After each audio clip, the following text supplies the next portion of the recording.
Obviamente son unas semanas que ha habido mucho ruido. Dentro del gabinete lo charla, lo comenta mucho la ministra Patricia Bullrich, dice es muy parecido a lo que me tocó vivir a mí con el caso Maldonado, que fue toda una construcción y la verdad que era una construcción artificial, mentira, de principio a fin. Entonces vemos que hay bastantes similitudes con esa situación y bueno, es parte del contexto en el cual tenemos que llevar adelante esta campaña. Y yo creo que también, en algún sentido,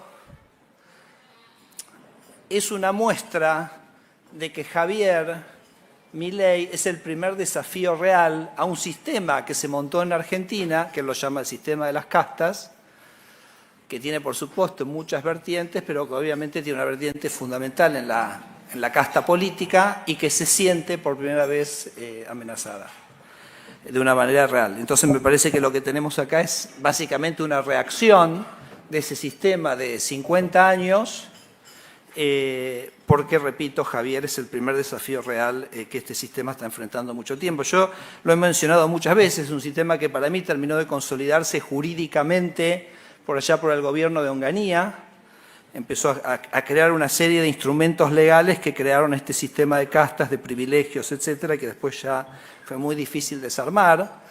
Y yo digo que cuando Onganía armó esto en la estructura legal del sistema jurídico argentino, Argentina era un país que era más rico que España.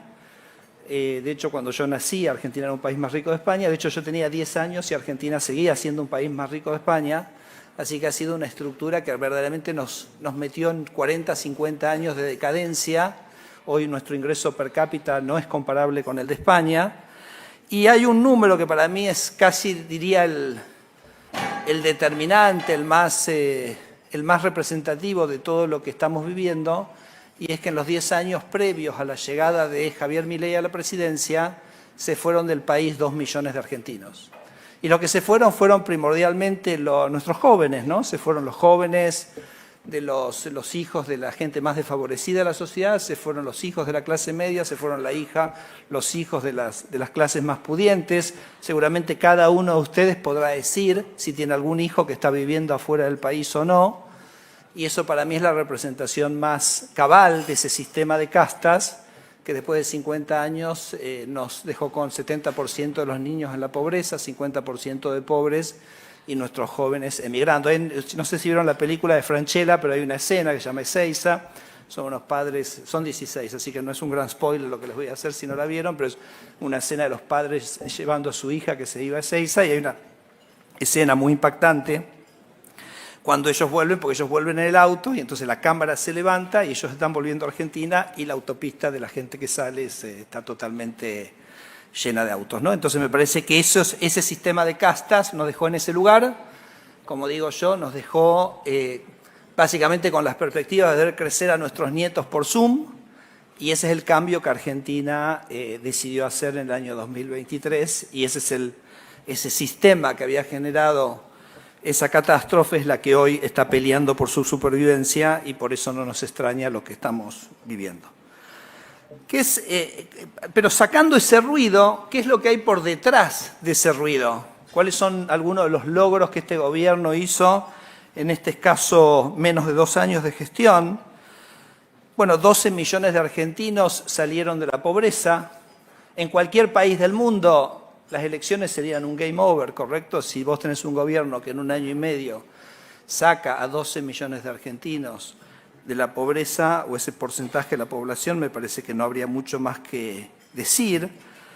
Es un gobierno que recibió una inflación del 25% mensual y hoy la inflación núcleo está corriendo al ritmo de 1,5% mensual. Teníamos una inflación de 1,5% por día, dice el presidente, hoy tenemos 1,5% mensual. La economía en este momento está creciendo al 6% interanual. Las exportaciones, el último número de exportaciones, crecimiento de 7,5% interanual. Si tomamos el conjunto del año 2025, las exportaciones vienen creciendo en volumen 5% interanual. Bueno, por primera vez en mucho tiempo superávit fiscal, que es muy fácil a esta altura decirlo, pero que requiere un montón de decisiones dificilísimas. El superávit fiscal, además, no se logró aumentando impuestos, sino que se logró con la motosierra.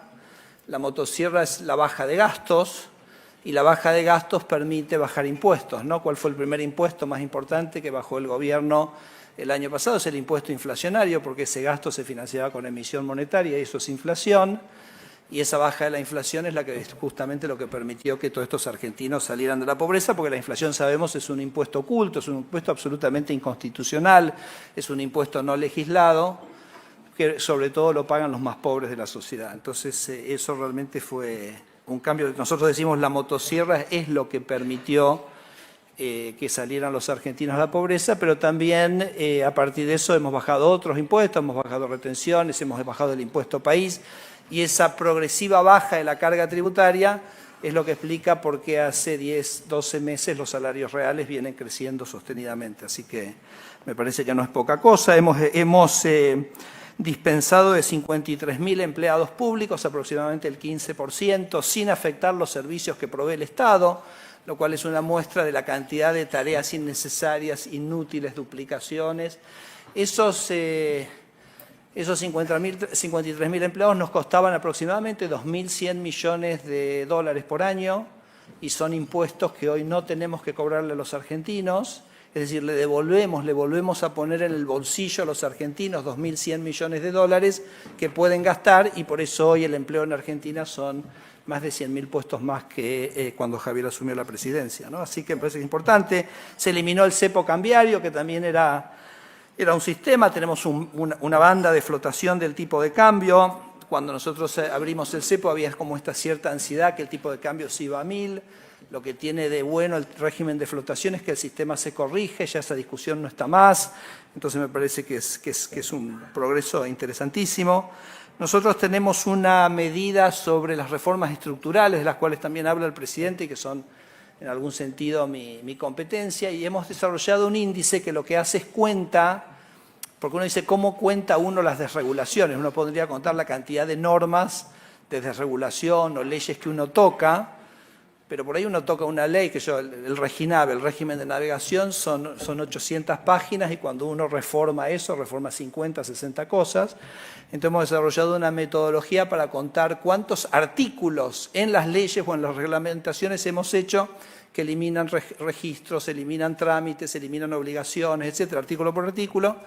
Y hoy llevamos 8.100 de esas desregulaciones, algunas más importantes, algunas menos importantes, algunas más conflictivas, otras menos conflictivas, pero yo creo que a esta altura del partido ya cualquiera de ustedes en cualquiera de los sectores están viendo cómo de alguna manera el Estado se corre y los molesta menos en su actividad productiva, y creo que eso también es un gran éxito, ¿no? Y bueno, y además, para ya terminar, con un boom ya real, ya muy evidente, ya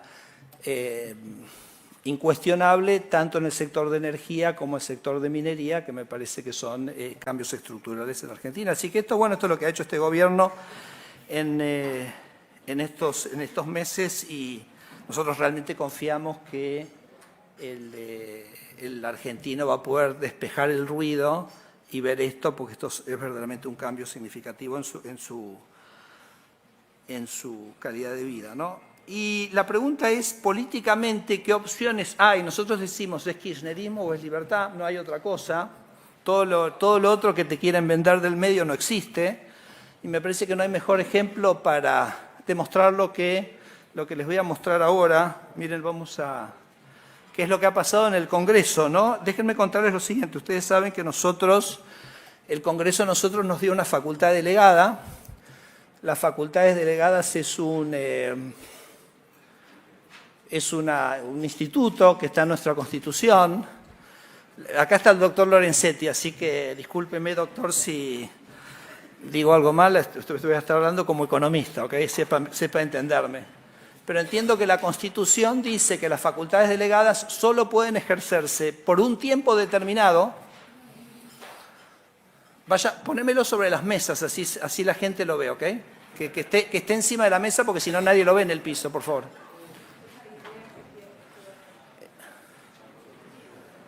Estamos ahí, no sé si alcanzan a ver una cinta que estoy... ahora les voy a contar en un minuto qué es esta cinta, ¿ok? Para que sepan, esta es la estructura de los cargos jerárquicos de Vialidad Nacional. Joaquín, ponémelo sobre las mesas, te pido, por favor, así se puede ver. Entonces, vuelvan acá un minuto. Las facultades delegadas, dice la Corte Suprema, solo pueden ejercerse por un tiempo y en una cosa muy específica. Entonces el kirchnerismo, sorprendentemente, tuvo facultades delegadas muy amplias que básicamente las renovaban permanentemente. De hecho, todo el gobierno de Duhalde tuvo facultades delegadas, todo el gobierno de Néstor Kirchner tuvo en su totalidad facultades delegadas, todo el gobierno de Cristina Kirchner tuvo facultades delegadas y todo el gobierno de Alberto Fernández tuvo facultades delegadas. Con atribuciones tan amplias que, por ejemplo, nos robaron los depósitos haciendo uso de las facultades delegadas. Nosotros quisimos hacer un uso de las facultades delegadas muchísimo más institucional. Dijimos, va a ser por un año, pedimos solo un año porque sabíamos lo que queríamos hacer con las facultades delegadas, no queríamos gobernar con facultades delegadas y en una materia específica que fue muy discutida con el Congreso. Yo, por ejemplo, quería una facultad de delegación de desregulación que no obtuve. Y entonces lo que tuvimos es una facultad de delegación de transformación del Estado. Bien, ahora, ¿qué pasó? Hicimos 76 decretos delegados. Sobre el final del periodo de los decretos delegados tuvimos algunos decretos muy importantes porque generábamos una transformación importante de varias áreas del Estado. Una es Vialidad Nacional, que se está desplegando en esta cinta de 65 metros la estructura jurídica, es decir, los cargos jerárquicos de Vialidad Nacional.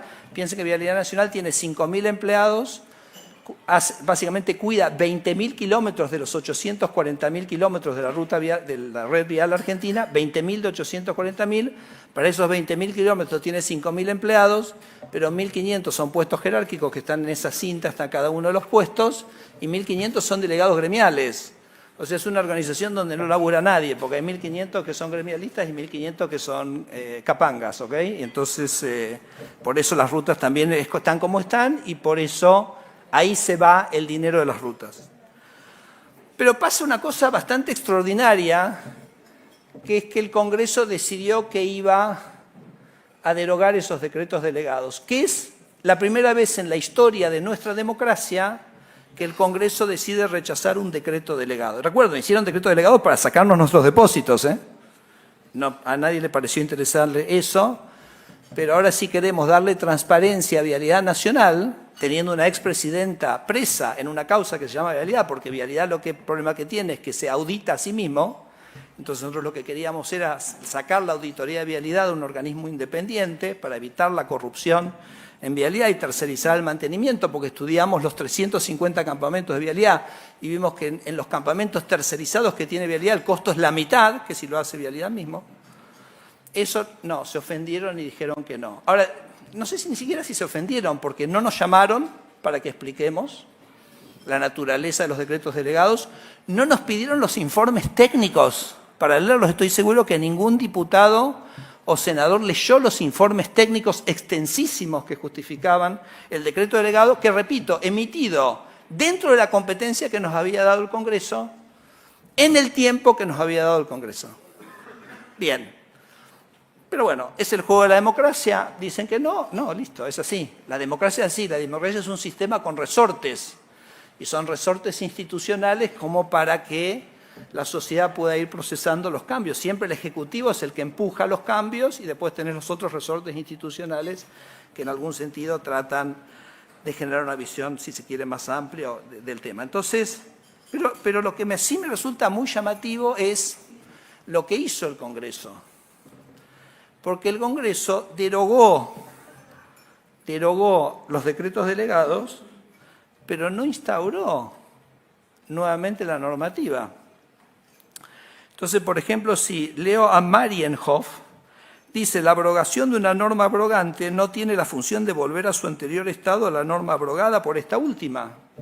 Y esto es de total sentido común. Cuando un legislador, o típicamente en una ley, vos derogás una ley, uno no puede inferir que vuelve a revivir la anterior. Porque si el legislador no lo dice, ¿por qué uno lo debiera inferir? No hay ningún motivo para inferirlo. Por eso muchas veces cuando uno quiere revivir, dice, derogo tal artículo de la ley y revivo el correspondiente a la ley tal y tal. Entonces el Congreso no hizo nada. En su afán, básicamente, de bloquear la gestión del gobierno, en su afán de preservar este sistema de castas y preservar todos estos puestos que ustedes ven en esta cinta de 65 metros, en la desesperación de un gobierno que está desarmando esa estructura de privilegios que está anidado en el Estado, dicen, muchachos, deroguemos esto. Pero jurídicamente eso tiene el resultado que aquello que derogaron, lo derogaron. Entonces, si derogaste el artículo que crea el INTA, desapareció el INTA. ¿Me siguen? ¿Me siguen lo que estoy diciendo? ¿Qué tendría que haber hecho el Congreso? Derogo esto y restituyo esto. O sea, derogaste el decreto que el artículo 1 que habíamos cambiado, porque habíamos cambiado la naturaleza jurídica de vialidad, lo derogaste, no hay más vialidad. Entonces, hoy a las 12:00, todos estos organismos, yo no sé si es que no sabían lo que hacían, no sé qué interpretación darle, porque digo, como dicen los norteamericanos, you have one job, ¿correcto? Y tu one job es legislar. Entonces tenés que saber cómo estás legislando, porque el Congreso está para legislar. A las 00:00 del día de hoy nos dejaron sin todas estas instituciones el Congreso Nacional. Por eso hoy, si ustedes miran el boletín oficial, en el DNU, hicimos 2 DNUs, obviamente tenemos una situación de urgencia inmediata, básicamente se ha quedado el Estado sin INTA, sin vialidad, etcétera, donde nosotros estamos haciendo lo que el Congreso tendría que haber hecho, que es restituir el régimen jurídico. La verdad que podríamos haber puesto cualquier cosa en el DNU, porque ellos lo que hicieron fue destruir todo. Pero respetando lo que entendemos fue el espíritu de lo que quiso hacer el Congreso, van a ver en los DNU que salieron hoy, que básicamente restituimos la normativa, las estructuras jurídicas y los organigramas previos a los decretos delegados. Estamos tratando de cumplir con lo que nos parece que el Congreso quiso hacer y que no hizo porque lo único que hicieron fue una cosa que desde el punto de vista institucional, de legislación, etcétera, verdaderamente fue una aberración. Por supuesto es cierto, bueno, Argentina está transitando instancias de su democracia inexploradas, porque durante el kirchnerismo, acuérdense, el Congreso era una escribanía. Yo la escuché, y fue una de las cosas más impactantes que escuché en la campaña, la escuché a Diana, cuando le hicieron una entrevista, y todo el mundo le decía, no, pero va a llegar Javier, y Javier no va a tener mayoría en el Congreso. Y Diana contesta, pero eso no es lo que estamos pidiendo hace mucho tiempo, que haya verdadera independencia de poderes. Bueno, eso es lo que estamos viviendo, ese es el sistema en el que creemos. Eso quiere decir que un día vas para acá, un día vas para allá, tenés retrocesos, tenés avances. Pero la verdad que cada uno tiene que cumplir con su rol. Si el único rol del Congreso es legislar y en la legislación produce una devastación, lamentablemente tenemos que entrar a suplir esa falta, no sé si de profesionalismo o lo que sea. Y después con cosas absolutamente, desde el punto de vista político, cosas insólitas. O sea, yo realmente ver a la coalición cívica votar con el kirchnerismo para preservar la estructura corrupta y poco transparente de vialidad, les juro, era algo que nunca pensé que iba a haber. Por eso yo les digo, la única elección es libertad, la libertad avanza o Argentina retrocede, es la libertad o kirchnerismo. El resto yo no sé si es que comulgan ideológicamente, que no se animan, que son débiles, que tienen síndrome de Estocolmo. Todo el resto de las fuerzas políticas terminan siendo funcionales al kirchnerismo. Y el kirchnerismo es, a la postre, esa escena en la película de Francella, de ese auto que viene solo a Argentina y todos los que se van.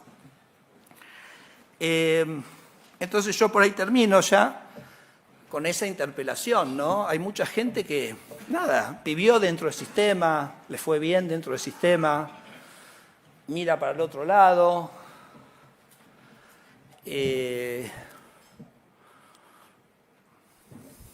No sé, estaba recién hablando con Alejandra, el decreto 340 hicimos un DNU para modificar la ley de cabotaje. Esa ley básicamente generaba bajas de entre un 30 y 40% en el costo fluvial, fundamental para la industria, fundamental para la industria forestal, fundamental para la industria energética. Hay que llevar las arenas de Entre Ríos al puerto de San Antonio Oeste, en Río Negro.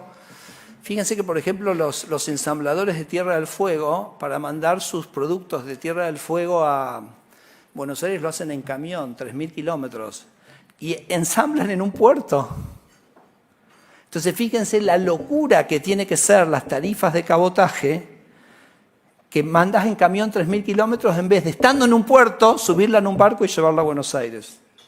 Bueno, eso fue muy interesante. Y yo creo que acá, esto le tiro a Osvaldo, porque me parece que hay las instituciones que piensan en el país, que están pensando, bueno, también tienen que tener una voz de decir, porque la verdad que nosotros la peleamos en soledad a eso, ¿no? Y les digo una cosa más, en los gremios estaban totalmente de acuerdo con la reforma, porque la reforma, cuando vos hacías cese de bandera, no quiero entrar en los detalles, pero tenías que contratar personal argentino, y reservábamos todos los derechos previsionales y aportes, etcétera, lo único que permitía un marco más flexible. El gremio que nos decía, pero si yo con la regulación de Néstor Kirchner la industria desapareció, veo que pasan las barcazas paraguayas por la hidrovía y no hay ni un solo barco argentino.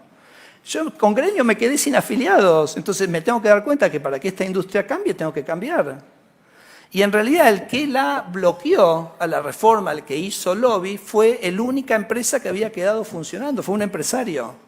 Una empresa que se llama National Shipping, presentó cautelares, hizo ley en el Congreso, fue acá, fue allá. Porque ellos, claro, no querían más competencia. Querían seguir cobrando estos precios exorbitantes que hacen que alguien en Tierra del Fuego decida ir en camión en vez de ir en barco, ¿correcto? Entonces, bueno, en fin. Yo lo único que les digo es, está bien, puede ser que a los de National Shipping les vaya bien, ¿ok? Pero hay un precio para pagar de eso. Hay un precio para pagar por este sistema. Y el precio es el que le decía, es que van a envejecer viendo a sus nietos en el Zoom. O sea, el precio de mantener este sistema de castas es perder a nuestros hijos y es perder a nuestras familias. Quiero decirles que nosotros, el presidente, en primera instancia, nosotros tenemos una convicción y una perseverancia en este proceso que es absolutamente inclaudicable. Nos gustan las batallas. Pero entendemos que, bueno, lo que estamos viviendo, vuelvo al comienzo, es simplemente esta defensa corporativa de esta casta y estamos súper felices de poder ser parte del grupo de gobierno que está tratando de cambiar a la Argentina. Muchas gracias. Es la marcha del león, rugiendo cada